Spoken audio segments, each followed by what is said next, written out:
Guys, let's take you throughout the entire NBA, all of the free agency moves each team has made. We'll talk about each one. Some will spend less time on others because the Hawks have done like nothing.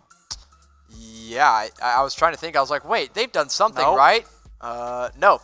So, Atlanta, you're done. Next. All right, I'm sorry, Atlanta, but Boston, Enes Kanter comes over, Kemba Walker comes over, Daniel Tice resigns. Vincent Poupari comes Not how over. you say it. Vincent signs, Brad Wanamaker signs. Kemba and Enes are the two main ones there. Of course, they lost Kyrie and Terry Rozier, and Al Horford, I guess, too. So what do you make of the Celtics free agency so far? I think they recovered super, super well. I love the first three signings that you see there, Kanter, Walker, and Tice. We can see what the Vincent guy comes over and does. And then Brad Wanamaker is kind of just like some assurance. You know, a great recovery there for the Celtics. What grade do you give them real quick here? I'll go B+. You know, That's fair. You lose two or three good players, and you add some really quality players as well. All right, so that was Boston's free agency moves. The Brooklyn Nets, meanwhile, they got Kyrie Irving, plus Garrett Temple, plus DeAndre Jordan, plus Kevin Durant, plus Wilson Chandler, and they only lost D'Angelo Russell, quite frankly. Yeah, A+++ season here for the Nets. I sneaky like that Wilson Chandler pickup for the Nets. I know you do. Makes sense. I think there's a good pickup there, especially with Durant likely out for year one. They needed some extra wing help, and Chandler does provide that on a cheap one-year, $2.56 million deal. Their other moves, look, sign and traded D'Angelo Russell, so they got a free first-round pick out of that. Yeah. That's awesome. Awesome for Brooklyn there. Theo Pinson, they extended his qualifying offer, at least for now, and then Rondé Hollis-Jefferson, he gone. I think he'll be a quality pickup for someone. I think there's still something Lakers? left. Potentially. I'm just going to put the Lakers there for every team. All right, so Kyrie goes from Boston to Brooklyn. So who will be the better team in 2019/2020, this upcoming season? Let us know in the comments section who you got. I think regular season team, the Celtics are going to be better. I really do. I think they have the depth. But in the end, if Kevin Durant's back for the playoffs somehow, the Nets will be better. I really, really trust Brad Stevens as a head coach, but the chemistry was not there this year. If it improves, frankly, I think if some of those young guys' egos get knocked down a little bit, they'll take a big step forward, even if maybe the talent isn't as good. Yeah, you're right. Chemistry does matter in the NBA. I think it's a pretty close split there. Maybe Celtics, though, actually are winning right there. Who would you pick? Regular season, God, give me Boston, because I just saw it not work out with Kyrie in Boston. Yeah. Now he's in Brooklyn. Once Durant gets healthy, give me Brooklyn, though. Same. All right, for the Hornets, meanwhile, what are they doing? Terry Rozier at almost $20 million per year. Yep. And Kemba Walker walks. Frank Kaminsky, they declined his qualifying offer. He's with Phoenix now. Willie Hernan Gomez, they'll see what they do with him. Michael Kidd-Gilchrist is back, yay! And Marvin Williams is back, yay! This is really just a bad offseason for the Charlotte Hornets. This is a rough squad here. And again, I've made this point, I'll make it again. Rozier, I think, will actually put up some good numbers here. Yeah, for sure. Because someone's got to score. But the worst place to be in the NBA is mediocre. That's where they are. The Hornets have found an even worse spot. Yeah. They found a way to be bad and paying a lot for new players. That's not like they're taking on big contracts and getting assets back. No, they willingly took on Terry Rozier at almost $20 million and capped themselves out. Now they're stuck with other bad deals and no extra assets to show for it. Yeah. Bad offseason here for the Charlotte Hornets. Terry Rozier, probably the most puzzling signing of the entire offseason. And again, Kemba leaves for Boston. Frank Kaminsky, they did not send his qualifying offer. Marvin Williams, by the way, he exercised his player option, which was no surprise there, but doesn't really help them very much in the end. All right, the Chicago Bulls, meanwhile, I'm intrigued by their moves. Very odd. Just weird. I mean, they're good, but just weird. Cornette could still be a good player. Arcidiacono, I think, was smart to bring back. Satoransky, I loved that move the most. And then Thaddeus Young was kind of puzzling to me, but a good pickup if you need a veteran in the locker room.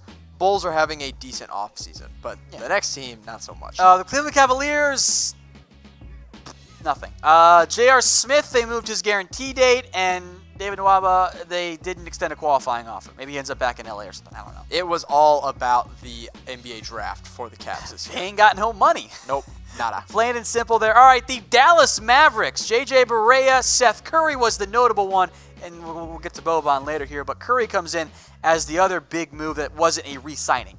Yeah, and Maverick fans were excited that they signed Kristaps Porzingis to the max deal. They got him locked up. But they were ready to see some new players come into Dallas. And Seth Curry is new, but also old. But they're super excited about it. That's exactly what they need, is a great shooter, I should say, alongside Luka Doncic. And that's what Seth Curry does for you. They also re-signed Kristaps, Dwight Powell, and Maxey there, along with Dorian Finney-Smith. All moves that, if Dallas waits, won't impact their overall cap there in the end. Yeah, Dorian Finney-Smith was a great re-signing. I think that's a bargain, really, at $4 million per year. Ryan Brokoff, they just guaranteed his salary. He's another shooter. I think he's going to be a training camp kind of guy. We'll see if he can make the final roster. And then Boban Marjanovic, the signing today at 7'3". Look, they needed a guy to come in and be a big-time banger down low because Kristaps Porzingis is not that. But Boban Marjanovic can be that. And at $7 million, he fits right into their room exception. It's not really a big deal whether or not he gets a ton of money. He's just a guy there to be a big body, and that's what he does for the Dallas Mavericks. Again, I think the biggest bargain here of all of them was Dorian Finney-Smith for $4 million per year. You're very high on him, aren't you? I am. I love Dorian. Okay. The Denver Nuggets, they've been very quiet. The minute they picked up Paul Millsap's $30 million team option, that meant he wasn't going to do anything. Nope. They really couldn't do anything, and now Trey Lyles, I think, will walk at some point. And I think he still has something left in the tank, He can help a team out as a backup bench guy. I think so, too. So, yeah, Paul Millsap, keeping him was their biggest move of the offseason, and it was a smart move. Shout out all the people still spamming Zaza. Yeah, I holy love crap, you guys. You're hilarious. The Detroit Pistons have been actually a little bit more aggressive than I thought. They've brought in Markieff Morris. They signed Tim Frazier. And the big one, signing Derrick Rose. Yeah, Pistons are trying to stay relevant here, and they are, I think, with Derrick Rose in there and Markieff Morris potentially playing some backup minutes behind Blake Griffin. Sneaky good offseason here for the Pistons as they look to make another push for the playoffs. The Golden State Warriors, in an offseason that could have been, oh no, we lost Durant, well, that's it, we have no money. They've actually been very aggressive. They managed to somehow sign and trade for D'Angelo Russell. Yes, it cost them a future first to Brooklyn and one to Memphis because they had to ship off Andre Iguodala too. But they also retained Kevon Looney and landed really Cauley Stein.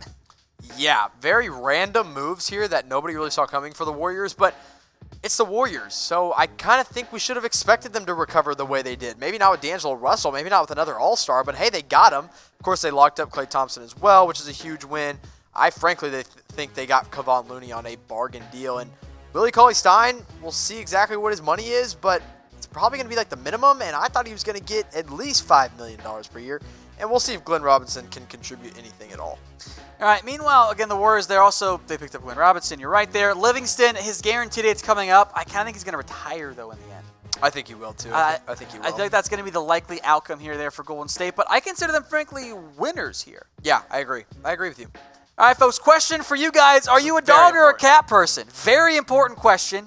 Jimmy. There's only one right answer. Correct. There is. What is it? Dogs. Thank God. If you're a cat person, frankly, you're fine, but you're just going to end up being the crazy cat lady in the end. So or cat bad.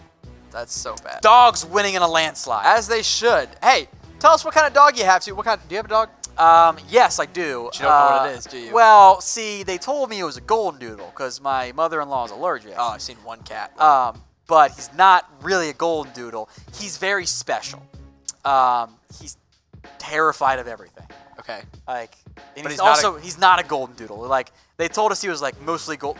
They told us golden doodle loves people more than animals. Right. He sheds, so he's not a golden doodle. Not that bad, but he still sheds a little bit. And then he's terrified of new people, but loves other animals.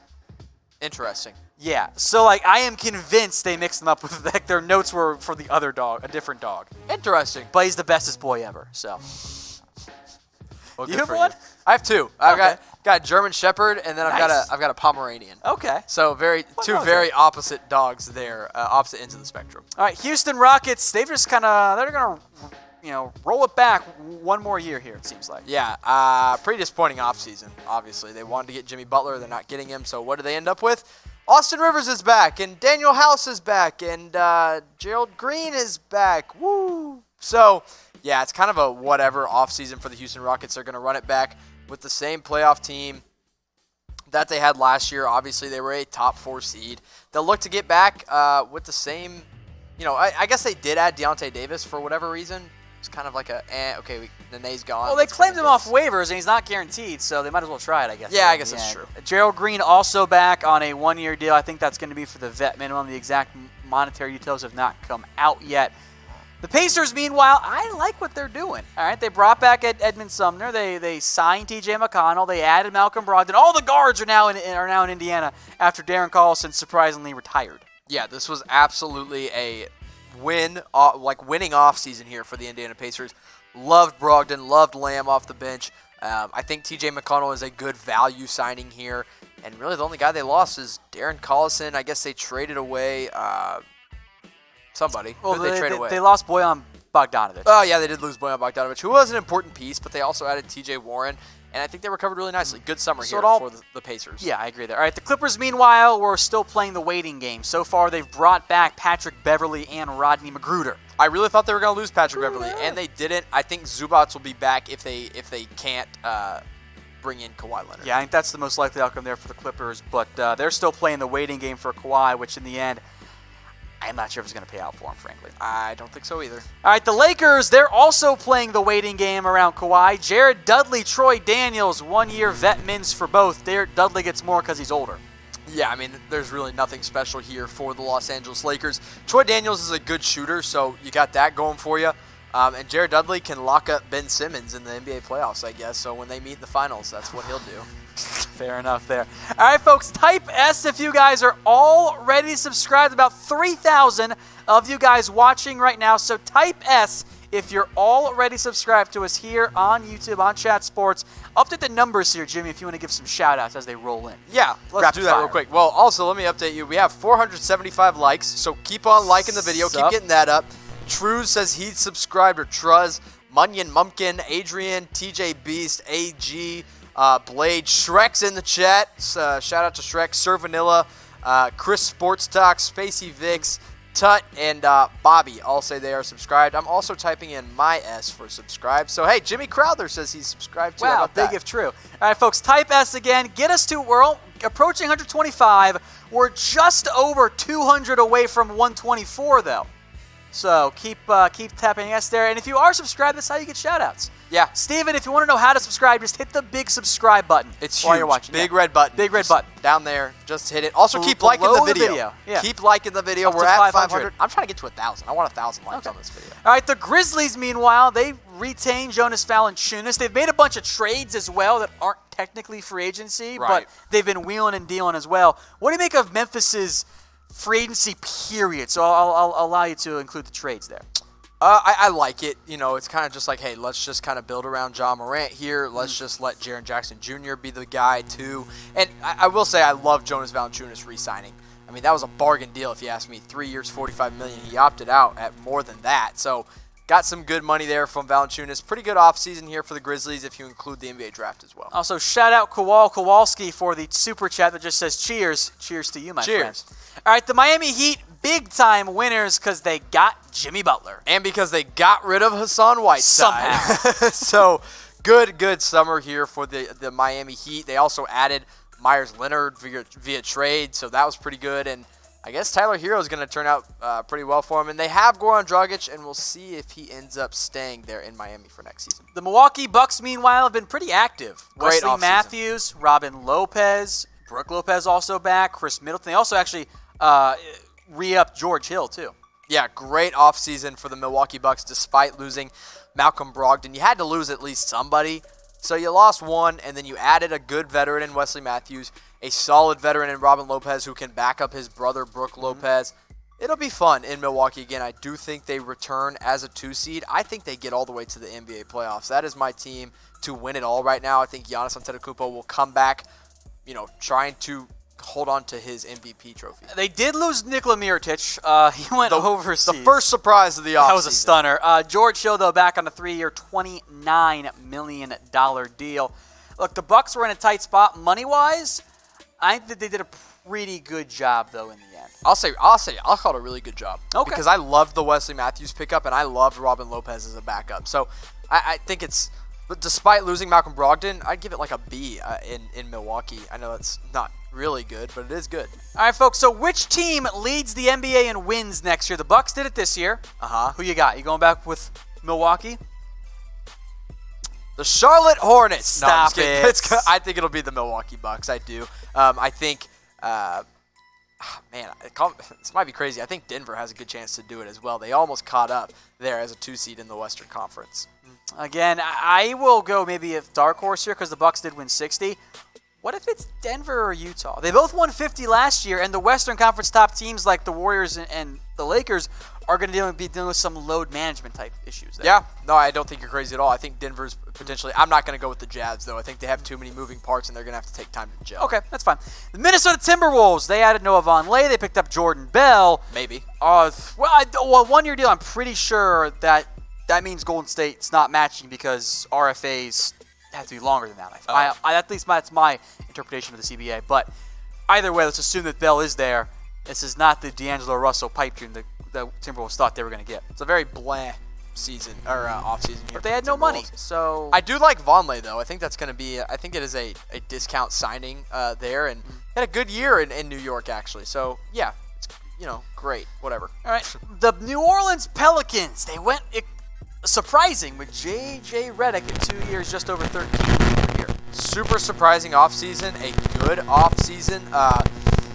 We'll see what they do with Cheikh Diallo. I don't think he'll be back. They obviously declined his his qualifying offer. Brought back Jahlil Okafor, brought in Darius Miller, and then they also added Derek Favors via trade. So a good free agency season here for the New Orleans Pelicans. And Nicolo Melli comes in, Darius Miller. That one was a little bit pricey, I thought. I didn't like that one. 14.25. I thought they'd be able to do better in the end on that front.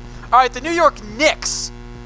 They've built the best bench in the NBA. It's not the offseason they thought they were going to have. Elfrid Payton, too much money for him. Wayne Ellington, too much money for him. Now, all these 2-year deals, Tom, what is the stipulation there on the 2-year deals? It's a team option in year 2. Right. So I like Julius Randle. I love Julius Randle. He got way more money than I ever expected him to get. But still, a player that can break out for him, had a 20-10 year in New Orleans. I think he could very well do that again in New York. Potentially, I mean, it might be crazy, but he could be an all-star in New York since he is the main guy. Also, they went out and got Taj Gibson in one of the more puzzling moves, signing back-to-back power forwards. So interesting stuff there for New York. All right, the Knicks, meanwhile, again, it's an intriguing move there. I do think the bench is really good there. Yeah. It's a great bench, and it might be just enough to put them in forward and be a borderline playoff team there. I think so. I think they will be fighting for a playoff spot. What'd you make of declining guys like Luke Cornett and Emmanuel Mudiay too, but also keeping Alonzo Trier? I mean, you kind of had to do it because you thought you had a legitimate chance at Kyrie Irving and Kevin Durant, but they're not coming back, and Emmanuel Mudiay was a solid point guard. He's going to be a good point guard for Utah. I think he will be. And then Alonzo Trier, you had to exercise that option as an undrafted guy. He was a good rookie. $3.5 million their team option. That's a steal, frankly. All right, the Oklahoma City Thunder, meanwhile, they've been very quiet. Mike Muscala, Nerlens, Alec Burks, I believe those are actually all going to end up being vet minimums. We just don't know the exact details yet. Definitely quiet, but I like the Alec Burks signing, and they're showing interest in Jody Meeks, so they're just trying to get some shooting there. But I like Alec Burks. I think that's a solid signing, and Mike Muscala could be something, All right, let's move on to the Orlando Magic. They're up next here. Couple moves that you like, namely Al-Farouq Aminu. I love the Al-Farouq Aminu signing. I think it is a quality signing at 3 years, $29 million. And I love that they brought back Terrence Ross as well. I think he was definitely needed to come back. Nikola Vucevic, frankly, I thought he was going to get a max contract, and he didn't. $100 million for 4 years was definitely a steal if you ask me. Michael Carter-Williams on the vet minimum is kind of like hey, it's a good value. He played a little bit of role player minutes in the offseason. I like what the Magic are doing so here in the offseason. I thought Vucevic ended up being pretty good value, too. Yeah, absolutely. At only $20 million there in the end. Yeah, and it sounds crazy, which, by the way, this chat has not stopped with the Zaza. It's all Zaza. I love it. Never change, guys. I love it. It's nuts. I love it. It's great. I love you guys trolling Jimmy. It's nuts. But anyway, they also exercised Wesley Iwundu's team option. I thought it made sense. Like, why not? And then Emil Jefferson and Kim Birch. I actually really like Kim Birch, so I think they need to bring him back. These Philadelphia 76ers, 4 years, $6.84 million for Shake Milton. Now, I'll make note that is technically an extension, but not really. It was a two-way deal that the Sixers converted into a full contract, so it actually has to use cap space. So do make note of that one there. James Ennis is retained. Kyle O'Quinn, Al Horford all come back, and Tobias Harris, the big money one there. This is a huge win for the Philadelphia 76ers after losing Jimmy Butler. You know, you bring back Tobias Harris on a near max deal, or a max deal, excuse me. Al Horford on a big deal. That's two great signings. I love the Kyle O'Quinn signing. I think bringing back James Ennis was smart. And then Shake Milton, if he's healthy, can be a solid backup guard for them. So the biggest loss, obviously, is Jimmy Butler. It's not a small loss at all, but they recovered nicely. And then Mike Scott also comes in there as well. So what'd you make of overall for Philadelphia here? I mean, A+ recovery, but because they lost Jimmy Butler, it is, a B+ offseason there. All right, folks, we do have a giveaway for you guys from our friends over at MyBookie. Head over to chatsports.com/NBA now. Use promo code CHATNBA. For starters, that gets you a 100% deposit bonus. So you put down $50, they're going to give you an extra $50 for free. And oh, by the way, once you do that, we'll get the details up here for you guys. We'll hook you guys up with an NBA jersey as well. Again, chatsports.com/NBA now. Use that promo code CHATNBA for a 100% deposit bonus. Jimmy, this is a great deal. It's an incredible deal. Heck, get me a free jersey. I'm looking to get a Giannis Antetokounmpo jersey. I've told him that before. I love the Utah Jazz, like alternate kind of orange sunset-y jerseys. Okay. I would love That's one of fair. those. I don't know who I'd want, though. Maybe Joe Ingles. I'm a big Conley? Joe Ingles guy. Gobert?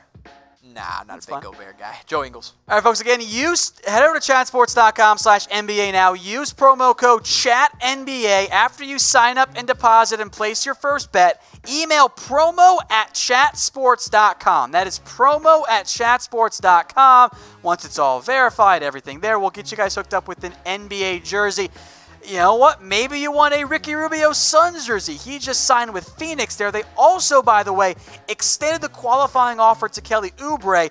I have the expectation that they will re-sign him as well after they made the deal to move away Josh Jackson. You would think so, but I'm kind of surprised we haven't heard anything about Oubre yet. I thought he was going to get a pretty big, sizable offer. Maybe he's waiting on it for Kawhi Leonard, see what he does. But, hey, I know you don't like it, but I love taking a little chance on Frank the Tank Kaminsky. I think he's going to be an okay player next season. Also, Tyler Johnson exercised his $19 million player option because, why wouldn't he? I'd like to exercise a $19 million made option. sense. All right, the Blazers here. Couple of moves. Anthony Tolliver comes in because they did lose Al-Farouq Amino. Mario Hezonja, you and I both like that one there. Rodney Hood also back. Yeah, good idea to bring back Rodney Hood. Of course, they did lose Aminu and Seth Curry, so those are definitely big losses. But you gained two pretty good contracts there. And I like the fact that they extended Damian Lillard, so good call. The Sacramento Kings, they're up next here. Rashawn Holmes, Corey Joseph, Dedmon Ariza, and Harrison Barnes all back on varying deals in terms of size. Yeah, it's an interesting offseason here for the Sacramento Kings. I like bringing in Dwayne Dedmon. I like Trevor Ariza kinda, but also he's a veteran, so I don't really understand it. I don't know. Puzzling offseason, I guess, to say the least, for Sacramento, but you're trying to bring in talent so you can make a playoff push. Willie Cauley-Stein, by the way, his qualifying offer was withdrawn, of course, and he ended up with the Golden State Warriors. So overall, folks, those are the Kings' moves. But who's your sleeper team this year in the NBA? We'll give some shout-outs here, too. We'll rapid fire here. Who's your sleeper team? Can I make and this can be either to win the championship or what I kind of picture it as just to make the playoffs. So, to make the playoffs, does it count if I say the Mavs? That's who I'm going to say. To win the championship, I'm going to say the Indiana Pacers. Okay. That's my sleeper team. People typing in Warriors, no, those do not fix there. No, like those they do not count. No, right. they're okay. If you have Steph Curry. Pelicans though, Pacers Jazz in terms of like Pacers Pelicans. Pacers Jazz being championship, Seeing yes, some I think that makes sense. rolling. Of course you are there. Someone said the Hornets are their sleeper, and that yes, they will be asleep the entire regular season. Ooh. Yeah, that's a good burn. Nice. Suns, Lakers, Pelicans, Knicks. In terms of making the playoffs, I kind of agree with that actually. Yeah, for making the playoffs for sure. Yeah. All right, folks, keep those comments flowing in. Move then to the Spurs. DeMarre Carroll comes over on a 2-year, $13 million deal, and then Rudy Gobert re-ups at 2 years, $32. Which Rudy was that? Rudy Gay, wow. I think Rudy Gay definitely got overpaid here, but hey, you bring him back, whatever. I like the DeMarre Carroll signing, though. I think it's a quality veteran player that can shoot the three ball for sure. And who knows, maybe, just maybe, they'll get DeMarcus Cousins too. Ooh. The Toronto Raptors, they're next up here. Marc Gasol opted into his player option. Kawhi Leonard did not. Now it's a waiting game as to what happens with Kawhi and then Danny Green potentially as well. Yeah, this offseason it completely hinges on Kawhi Leonard. Don't really know a whole lot about Matt Thomas. We'll see if he can provide anything after coming over from the EuroLeague, but definitely a win that they get Marc Gasol back for next season, that he opted into that player option. The Utah Jazz, meanwhile, 4 pickups, all of them signings from other teams. Emmanuel Mudiay, 1 year. I assume that's going to be for the vet minimum. Bojan Bogdanovic comes over, pretty expensive. Ed Davis, I love that one. Also love the Jeff Green pickup. I mean, all quality pickups. Even though you and I do not love the Bojan Bogdanovic fit, it's a quality player. As a whole unit, it works well, though. Yeah, it really does. I love it all. I really like Emmanuel Mudiay. It's like assurance for the always injured Dante Exum there. Great offseason so far for the Utah Jazz. I can't even think of anybody they've really lost besides Ricky Rubio. And Derek Favors was one, yeah, but Derek Favors. They brought in Bogdanovic and Ed Davis instead. Yeah, so good offseason here for the Jazz. All right, the Washington Wizards, our final team here. 2 point guards coming over, Isaiah Thomas and Ish Smith. I think we all secretly, not even secretly, outwardly hope Isaiah Thomas gets a bulk of those point guard minutes for the Pistons. And then they bring back Thomas Bryant, which I think was a smart move. Sam Decker's likely gone. And Bobby Portis definitely gone as he signs or agrees to sign with the New York Knicks. And then 2 other moves here that involve the Wizards in the end here. Tomas Satoransky, Jabari Parker. They signed and traded Tomas here. Jabari Parker, they extended the qualifier offer, but I don't know if he's actually going to end up being back here in the end. I don't think he will either. I think he'll look to go elsewhere where he can get some more minutes and play a little bit more. But I love the Tomas Satoransky sign and trade there for the Wizards. All right, folks, those were all of the moves for each team in the NBA so far in NBA free agency.